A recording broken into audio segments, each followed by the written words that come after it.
Ikasampung Kabanata. Ang tunay na pastol.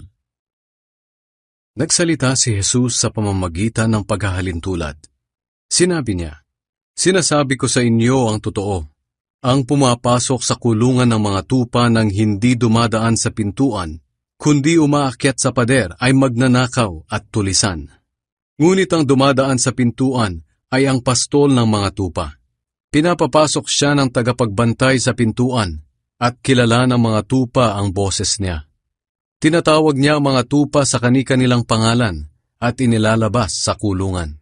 Kapag nailabas na niya ang mga tupa, nauunas siya sa kanila at sumusunod naman ang mga tupa dahil kilala nila ang boses niya. Ngunit hindi nila susundin ang iba. Sa halip ay agad pa nga nila itong lalayuan dahil hindi nila kilala ang boses nito." Sinabi ni Jesus sa mga tao ang paghahalintulad na ito, pero hindi nila naintindihan ang ibig niyang sabihin. Si Jesus ang mabuting pastol. Kaya muling sinabi ni Jesus, "Sinasabi ko sa inyo ang totoo. Ako ang pintuan na dinadaanan ng mga tupa. May mga tagapagturo na nauna sa akin, na ang katulad ay mga magnanakaw at mga tulisan. Ngunit hindi sila pinakinggan ng aking mga tupa. Ako ang pintuan. Ang sinumang pumasok sa pamamagitan ko ay maliligtas. Magiging katulad siya ng tupa na malayang nakakapasok at nakakalabas ng kulungan, at makakatagpo siya ng pastulan. Dumarating ang magnanakaw para lang magnakaw, pumatay at mangwasak. Ngunit dumating ako upang magkaroon ng mga tao ng buhay na ganap. Ako ang mabuting pastol, at ang isang mabuting pastol ay handang mag-alay ng kanyang buhay para sa kanyang mga tupa. Hindi siya katulad ng bayarang pastol ng mga tupa, sapagkat ang ganitong tagapagbantay ay tumatakas at iniiwan ng mga tupa kapag nakakita ng asong lobo na paparating. Kaya sinasalakay ng lobo ang mga tupa at nagkakawatak-watak sila. Tumatakas siya dahil bayaran lang siya at walang malasakit sa mga tupa. Ako ang mabuting pastol. Kung paano ako nakikilala ng aking ama at kung paano ko siya nakikilala, ganyan din ang pagkakakilala ko sa aking mga tupa at ang pagkakakilala nila sa akin. At iniaalay ko ang aking buhay para sa kanila. May iba pa akong mga tupa na wala sa kawan na ito ng mga Hudyo. Kinakailangan ko rin silang tipunin. Pakikinggan din nila ang mga salita ko. At ang lahat ng nakikinig sa akin ay magiging isang kawan na lang na may iisang pastol. Mahal ako ng Ama, dahil iniaalay ko ang aking buhay para sa kanila. At pagkatapos ay muli akong mabubuhay. Walang makakakuha ng aking buhay, kundi kusa ko itong ibinibigay.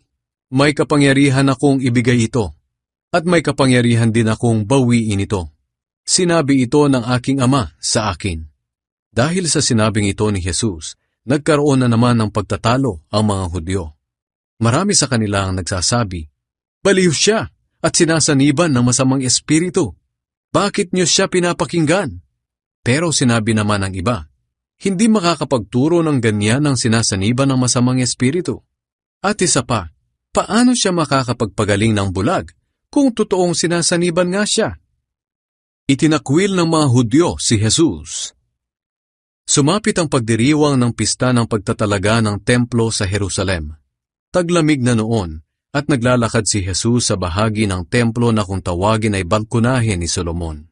Pinalibutan siya ng mga Hudyo at sinabi sa kanya, "Hanggang kailan mo ililihim sa amin kung sino ka talaga? Kung ikaw nga ang Kristo, tapatin mo na kami." Sumagot si Jesus sa kanila, "Sinabi ko na sa inyo kung sino ako. Pero ayaw naman ninyong maniwala. Ang mga ginawa kong himala sa pangalan ng aking Ama ang nagpapatunay kung sino ako. Ngunit ayaw niyong maniwala sa akin dahil hindi kayo kabilang sa aking mga tupa. Nakikinig sa akin ang aking mga tupa. Kilala ko sila at sumusunod sila sa akin. Binibigyan ko sila ng buhay na walang hanggan, at kailanman ay hindi sila mapapahamak. Walang makakaagaw sa kanila sa aking kamay.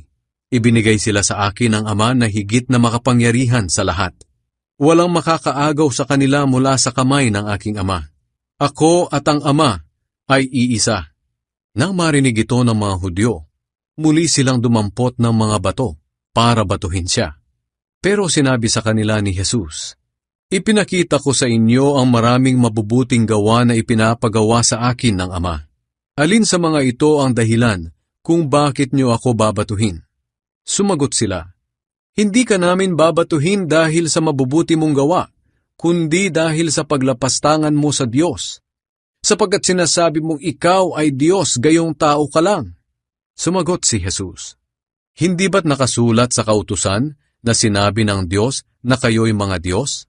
At hindi natin maaaring balewalain ang kasulatan. Kaya kung tinawag niyang Diyos sa mga binigyan niya ng mensahe niya, bakit niyo sinasabing nilalapastangan ko ang Diyos dahil sa sinabi kong ako'y anak ng Diyos? Pinili ako ng Ama at sinugo niya rito sa mundo. Kung hindi ko ginagawa ang mga ipinapagawa ng Ama, huwag kayong maniwala sa akin. Ngunit kung ginagawa ko ang mga ipinapagawa ng aking Ama, kahit ayaw niyong maniwala sa akin, paniwalaan niyo ang mga ginawa ko, upang maunawaan niyo na ang Ama ay nasa akin, at ako ay nasa aking Ama." Tinangka na naman nilang dakpin si Jesus, pero nakatakas siya. Bumalik si Jesus sa kabila ng ilog ng Jordan, sa lugar na pinagbautismohan noon ni Juan. Nanatili siya roon at maraming tao ang pumunta sa kanya. Sinabi nila, "Wala ngang ginawang himala si Juan, pero totoong lahat ang sinabi niya tungkol sa taong ito." At marami sa mga naroon ang sumampalataya kay Jesus.